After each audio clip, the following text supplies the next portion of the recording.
बच्चों, आज हम पढ़ेंगे दांडी मार्च के विषय में। दांडी मार्च नमक के लिए किया गया था। अंग्रेजों ने, ब्रिटिश गवर्नमेंट ने नमक पर कर लगा दिया। भारतीयों का नमक बनाना, नमक को बेचना, इस पे प्रतिबंध लगाया उन्होंने। यदि कोई भी भारतीय नमक बनाता है या बेचता है तो उसे कारावास की सजा थी, करीब 6 महीने की। तो कोई भी व्यक्ति ना तो नमक बना सकता था और ना ही बेच सकता था। जब गांधी जी को ये बात पता चली उनके सहयोगियों के द्वारा, तो गांधी जी ने कहा ये तो बहुत गलत बात है, इसके लिए तो हमें अंग्रेजों का विरोध करना चाहिए। उन्होंने कहा जिस तरीके से हमें जीने के लिए हवा की आवश्यकता है, जल की आवश्यकता है, उसी तरीके से ही हमारे शरीर को नमक की भी आवश्यकता है। तो ये जो ब्रिटिश गवर्नमेंट है, इन्हें इस तरीके का प्रतिबंध नहीं लगाना चाहिए। गांधी जी ने एक पत्र लिखा उस समय के गवर्नर जनरल लॉर्ड इरविन के नाम। उन्होंने उस पत्र में ये सूचित किया कि आप ये जो नमक पर जो कर लगाया हुआ है इसे आप खत्म कर दें। लेकिन लॉर्ड इरविन पर ने इस पर बिल्कुल भी ध्यान नहीं दिया और उसने नमक पर लगा टैक्स लगाने से हटाने से मना कर दिया।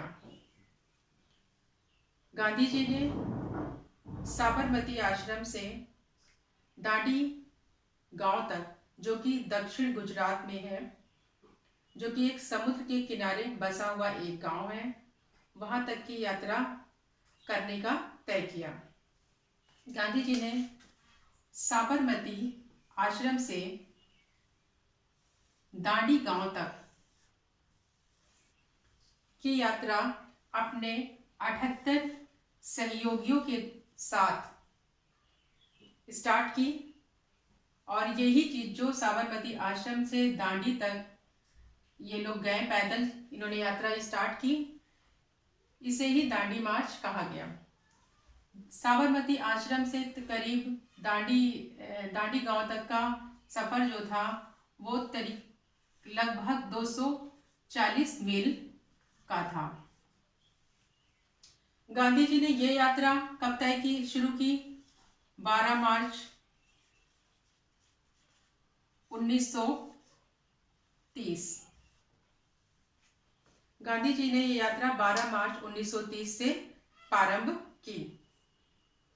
जब गांधी जी ने ये 78 लोगों के साथ इन्होंने पैदल यात्रा शुरू की, तो जब ये लोग पैदल चल रहे थे तो इसके आसपास के जो इलाके थे वहां के भी लोग इन्हीं लोगों के 78 लोगों के साथ जुड़ते जा रहे थे। अब वो करीब हजारों लाखों की संख्या में हो गए, बहुत ज्यादा संख्या में वो होते चले गए। मतलब जो काफिला वो 78 लोगों का था वो धीमे धीमे बढ़ता हुआ हजारों की संख्या में और उससे भी अधिक संख्या में बढ़ गया। जब अंग्रेजों ने इस काफिले को देखा कि इसमें लोग बहुत ज्यादा जागरूक हो रहे हैं और ये नमक के विरोध, नमक कर के विरुद्ध ये लोग लड़ाई इन्होंने छेड़ दी, एक जंग छेड़ दी है। अंग्रेज काफी घबरा गए। उन्होंने क्या किया कि अगर हम इन लोगों पर लाठी चार्ज करते हैं या इनको परेशान करते हैं या इन्हें मारते हैं तो ये डर की वजह से ये पीछे हट जाएंगे और ये काफिला आगे नहीं जा पाएगा। उस यात्रा के दौरान ही अंग्रेज लोगों ने या ब्रिटिश गवर्नमेंट ने इन पर लाठीचार्ज किया, इन्हें डराया, धमकाया, परेशान किया, इन्हें विभिन्न तरह की यातनाएं दी। लेकिन इन लोगों ने क्या, पलट कर अंग्रेजों पर कोई वार नहीं किया और ना ही ये पीछे हटे। इन्होंने सोच लिया कि नहीं, हमें वहां जाना है तो जाना है, और ना तो उन्होंने हिंसा नहीं की। अहिंसा के मार्ग से ये लोग चलते चले गए। गांधी जी 5 अप्रैल को गांधी जी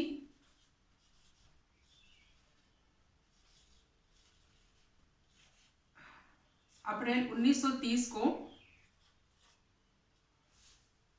उन्होंने नमक कानून तोड़ दिया। गांधी जी वहां पहुंचे और उन्होंने नमक कानून तोड़ दिया। जब वो वहां पर पहुंचे, निकले वो कब थे? 12 मार्च 1930 को, और कानून उन्होंने तोड़ा 5 अप्रैल 1930 को। यहाँ से के ये लोग क्या करते थे कि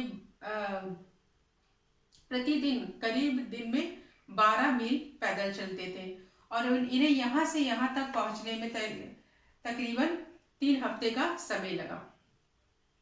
जब गांधी जी वहाँ पहुँचे, उन्होंने क्या किया कि जो एक मुट्ठी नमक उठाया, लेकिन वो जो नमक था अंग्रेजों ने क्या किया था, उसमें कीचड़ से भर के खराब कर दिया था नमक।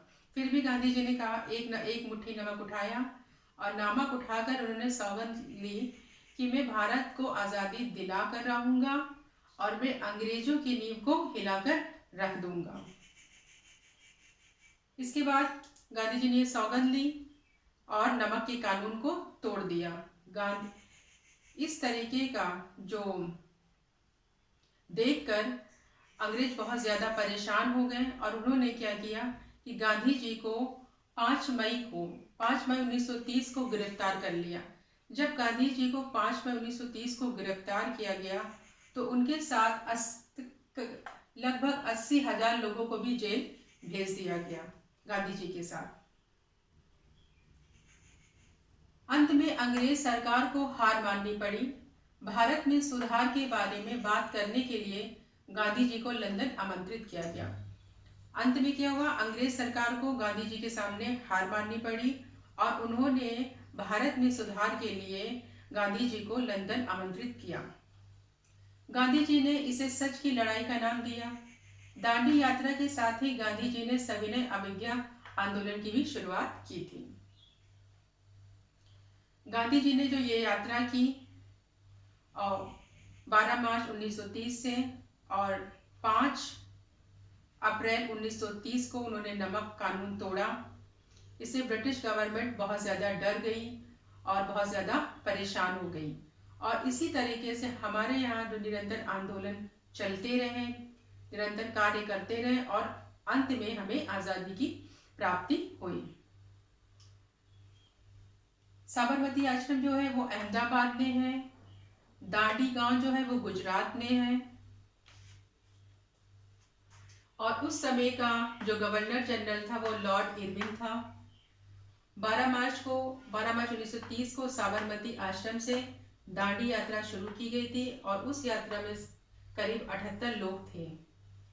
गांधी जी ने नमक कानून कब तोड़ा? 5 अप्रैल 1930 को उन्होंने नमक कानून तोड़ा। बच्चों, आई होप कि ये दांडी यात्रा, दांडी मार्च आपको अच्छे से समझ में आ गया होगा। यदि आपको अच्छे से समझ में आया तो आप कमेंट बॉक्स में कमेंट करें। Thank you so much.